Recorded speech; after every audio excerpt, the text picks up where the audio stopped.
see that the length of the object changes. What's interesting about this is that, you guys know what diameter is, right? The diameter is always the same on all of the tubes. The only difference is the length. So as the length gets longer, what happens to the sound? It gets lower. And you can also see sort of how a wave works, right? See the wave right here. And this is exactly how the piano also works. The pianos have what inside them? Does anyone know what's inside of a piano?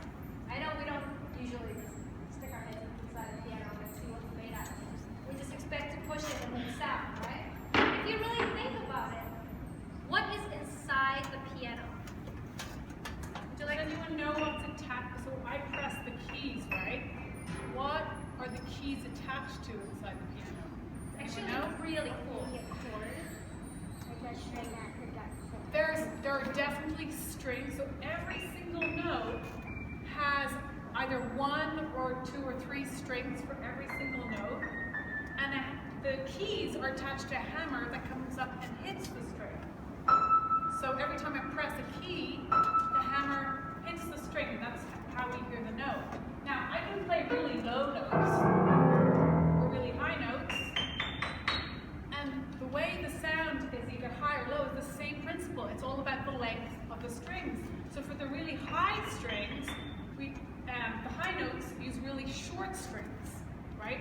And as we go down the piano, the strings get longer until the very lowest note is a big long string. And has anyone ever seen a grand piano? Yeah. So if you ever get a chance to look inside the grand piano, you see all the strings. It kind of looks like a harp, except horizontal. And you get to see that there are really low strings on one side, and then they get shorter and shorter and shorter until you get to the top strings. Amazing. So